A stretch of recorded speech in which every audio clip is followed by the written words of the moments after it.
Wow, good morning. This is Dialogue Box on BlossomNigeria, and a lot is happening in our beautiful nation. A lot. We are very, very excited because we have a role to play in contributing our quota to nation building. So all that we have to do is to make up our minds that no matter what is happening out there, will make a difference, and we can be the change that will help our nation to move in the right direction. So this morning we'll be talking about a review of the anti-corruption war that is going on in Nigeria. So how far have we gone? What are the current challenges that are confronting us as a nation in tackling the anti-corruption war, and what more should be done in ensuring that we have a more effective and successful anti-corruption war that is not biased and is meant to achieve the right aim across board. So, but before we do that, we'll look at some current news updates that happened over the weekend and that are relevant to us, and how we can also give room for more improvement in different areas. So we have that the Lagos State has given alternative routes to be used during the closure of the third mainland bridge, and these routes are ready. So the repair of the bridge by the Federal Ministry of Works is expected to last for 6 months, and the routes include the Ido inwards Kata Bridge, the Market Road inwards, and Market Road inwards Herbert Macaulay Road, then Herbert Macaulay Road by Abeokuta Street, by Cemetery Road, and Apapa Road inwards Oyingbo.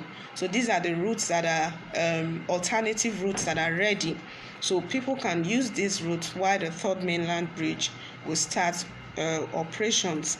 Then we have that the third evacuation flight of Nigerians stranded in the United States due to the coronavirus pandemic occurred on Friday. So the fully booked plane with 324 passengers left New Jersey on Friday night, and this brings the total number of evacuees, those that are being evacuated from the United States, it brings them to a total of 811 people that have been brought from the US so far since the coronavirus pandemic started. Then the federal government has given school owners up to the 29th of July to meet specific guidelines for the safe reopening of schools.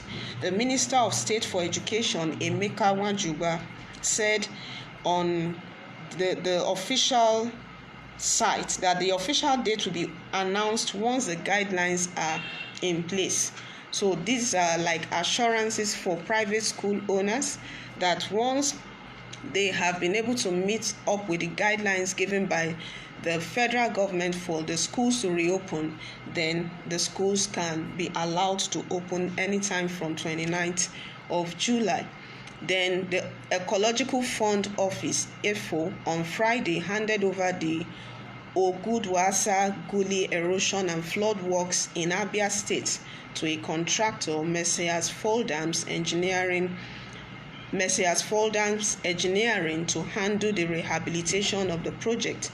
The project, which was initiated by the Rep in Kiruka, Onye Jocha, representing Isukwato Umunechi Federal Constituency, will be delivered in 4 to 6 months, according to the project consultant, Mr. Farukoye Adeyinka.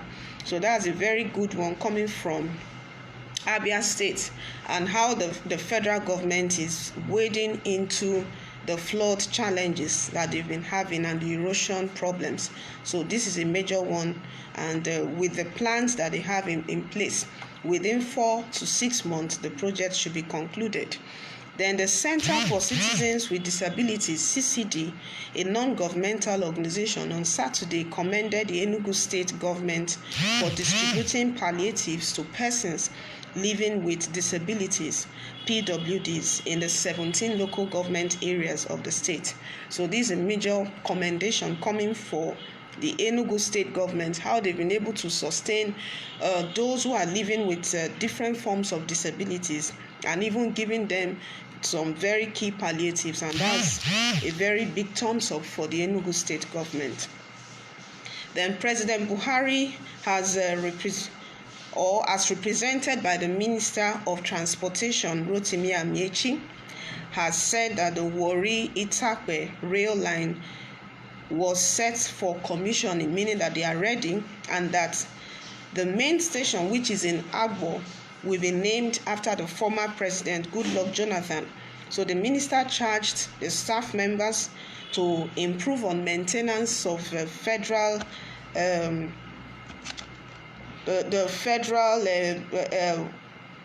rail project itself and the infrastructure, commending the job done, but they emphasize the fact that the rail station will be named after the former President Goodluck Jonathan. So that's a good one for the current administration, recognizing the efforts of the previous president or the former president Goodluck Jonathan. Then we have Nollywood Media and Research Center has been inaugurated. That's a new information resource hub which has been unveiled. This is by Azu Amatos, the founder and the CEO of the program. So according to him, it will serve as a rendezvous for journalists, filmmakers, researchers, and different stakeholders who are to access media-related data on Nollywood virtually. So this is a major research center that the Azu Amatos has been able to set up, and is a key one for Nollywood across board. Then we have that the Nigerian Center for Disease Control, NCDC, says though coronavirus presents symptoms such as are similar to the malaria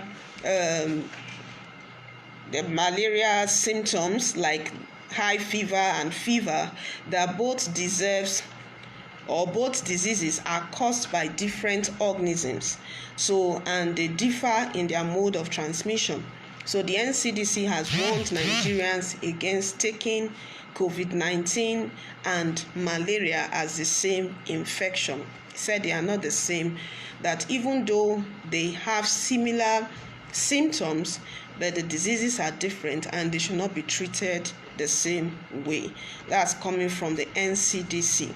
Then the Socio-Economic Rights and Accountability Project, SERAP, has sent an open letter to President Buhari urging him to set up a panel to probe the corruption allegation in the Niger Delta Development Commission, and this is part of what we'll be discussing today. So they are saying that the agency illegally spent 81.5 billion naira on travels, condolences, and other sundry expenses. That was between January and this month of July. So we'll look forward to getting more details and more reactions as we discuss on this morning. Then a quick one here from those that are determined to actualize the vision, the dreams of the Ibidun Ighodalo Foundation. That's the late wife of Pastor Itwa Ighodalo. They have set up a foundation, Ibidun Ighodalo Foundation, IIF, which has commenced its 40 at 40 initiative. That's an initiative of granting at least 40 couples in their need of reproduction a once-in-a-lifetime opportunity to be parents. So this is a very key one for those who have different forms of aspiration for maybe having challenges with reproduction and the rest, so they can take advantage of the 40 at 40 initiative from the Ibidun Ighodalo Foundation. So that's also a very key one. Then we have that the national leader of the APC, Senator Bola Ahmed Tinubu, has been described.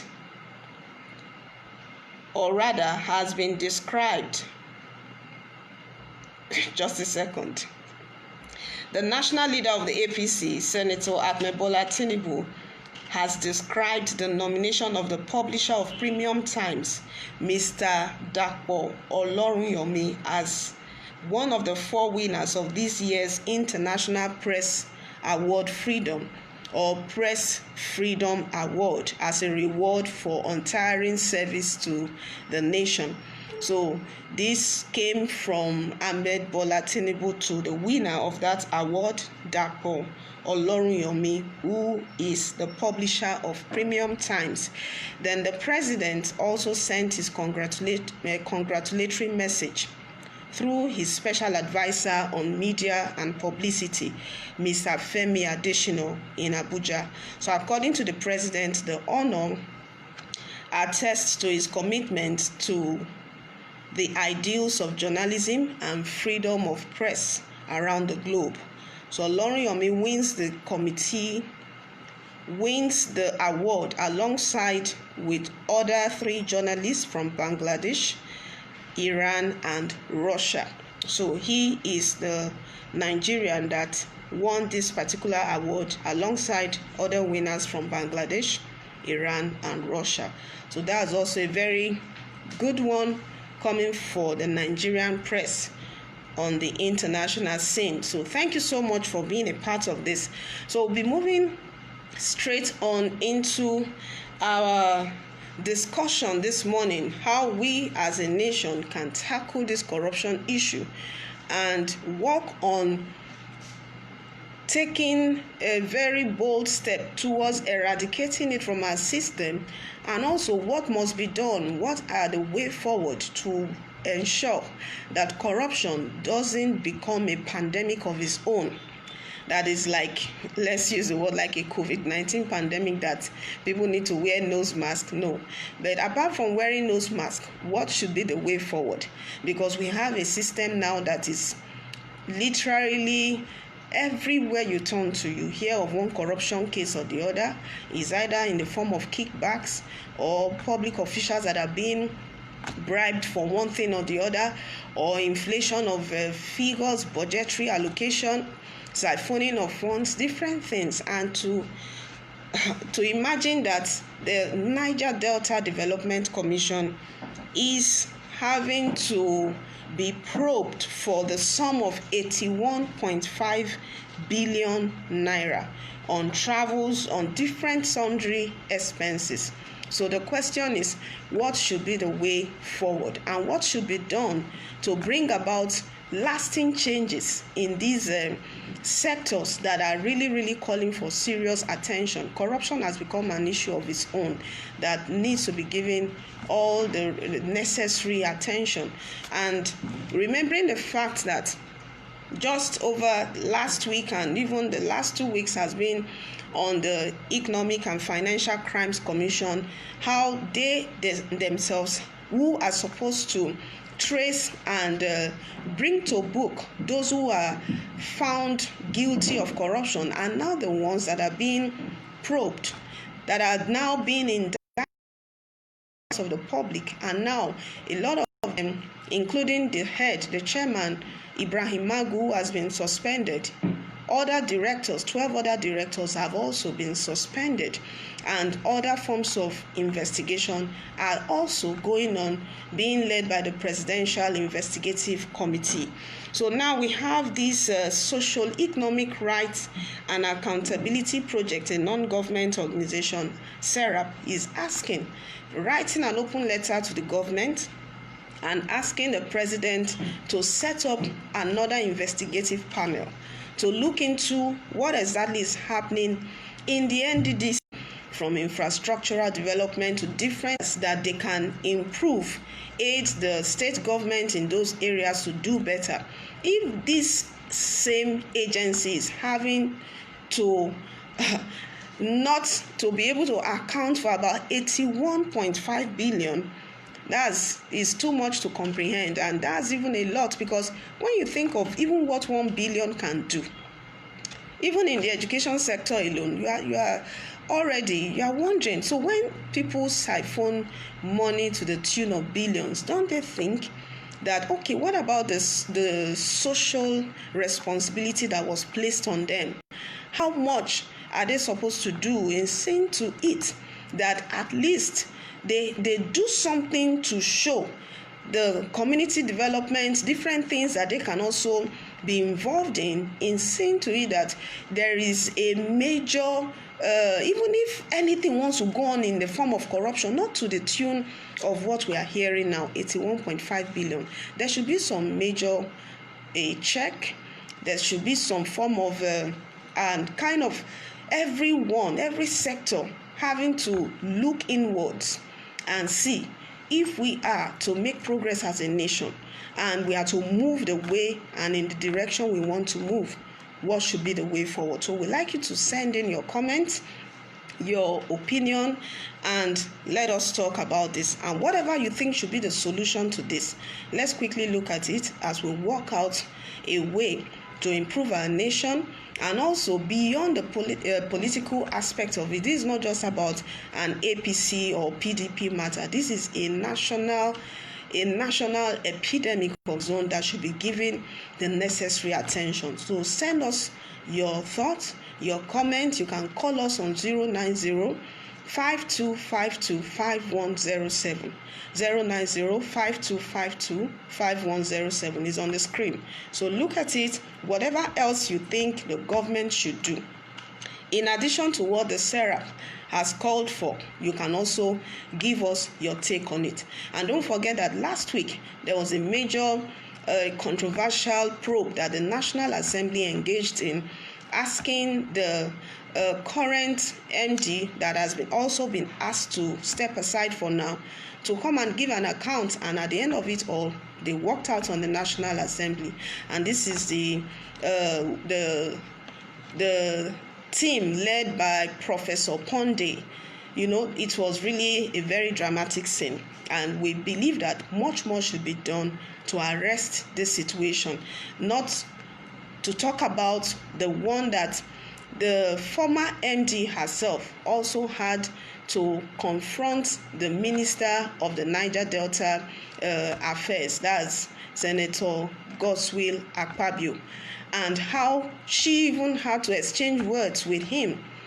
And that matter is still going on. They've not been able to resolve it. It's still investigation in process, and more of these are coming out. So SERAP is asking the government to set up a presidential panel that will carry out objective audits of these accounts, and whatever be the outcome of these findings should be made public. So the public should have a right to know what exactly is happening in some of these government agencies, so that they will know how to trust government maybe statement on anti-corruption war, or how much they are really, paying attention to, not just saying out or giving out some of the words, but the action that is backing the words is what the public also would like to see. So these are some of the things that groups like the SERAP are calling for. So what is your take on this? And let us know what you think about this as we move on and see how to rid our nation of corruption issues. And we also have it coming up in different means and ways. Corruption comes up when election is around the corner, when contracts are being awarded. Different, you can just keep naming it. And if as a country we continue like this, it will not help us, it will not help the children that are coming behind us. So what kind of country are we bequeathing to them? And what exactly are we asking them? What culture are we giving to them to continue with? So are they to work and continue their work in an environment that has been so enmeshed in corruption that they don't even know the way forward? So what should be the way forward if we are really to tackle this thing headlong? So send us your comment right now and let us talk on fighting the anti-corruption war, reviewing the anti-corruption war. What should be the way forward? What do you think should be the way forward as we work on curbing this particular crisis that has become a major issue for the Nigerian system? So while we look forward to getting your comments and your opinion on this, don't also forget that in the education sector, we have the different private schools that are being called into action and they are to also look at some of those guidelines and check if they are really ready for the resumption. So as that is going on, we also have the government on its own part to work on seeing to it that the public schools are also on they are getting ready. It's not just about asking the private schools to get ready with the guidelines given to them, but even the public schools should also be improved on. So while that is going on, we'll need you now. The corruption war on its own has a very, very bad effect on our national psyche. So we need you to call in right now, bring in your thoughts on board. What should be the way forward? How do we tackle this? How do we improve on our nation? How do we bring about more responsibility in action, especially for those who are appointed to public offices? How can there be more responsibility when it comes to public office and accountability? Because when there is no accountability, people can do anything and get away with anything. So we have to work on giving more accountability, because if we don't have it in place, even the judiciary cannot do much. So but when the judiciary is empowered to carry out the right actions, then we are sure that we are moving in the right direction. So there should be no form of this, maybe legislature and the executive not coming to a common front, and at the end of it all, nobody wants to give room for the other. What is the way forward? Send us your thoughts, your comments right now, and let us talk more about how to improve on our nation, how to make our nation give us what it should, especially from the public angle.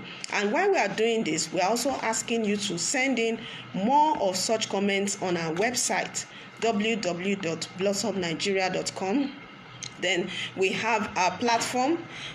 Our page on Facebook is on, so you can also reach us at any time of the day. You call in or you send in your message, rather, we can get it and we'll know your feedback based on what we are talking about. So what is the way forward? How do we improve our nation? How do we get our nation to get on a more accountable scene, that even when we go for international events, corruption is not like hanging on our necks and everybody thinks that an average Nigerian is a corrupt man or woman. No, it shouldn't be so. So now, whatever you think, you can send us on our page and let us look into it. And as we do that, we'll work on a very strong solution point, and we'll keep improving on it as we drive this mentality to ourselves, to those in the public sector, in the private sector, to the oncoming generation, and we are sure that Nigeria can indeed be greater and better.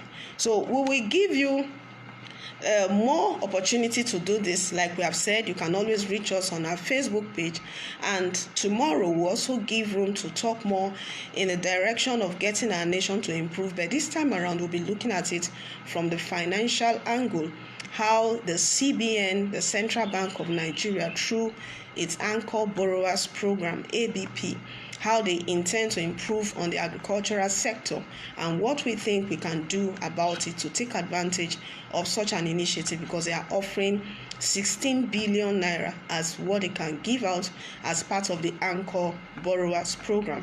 So thank you so much for being a part of today's program, and like we said, you can always reach us on Facebook. Visit our website, www.BlossomNigeria.com, and let us win together as we work towards a better Nigeria on all fronts. I am Blossom, and I believe in the Nigerian dream.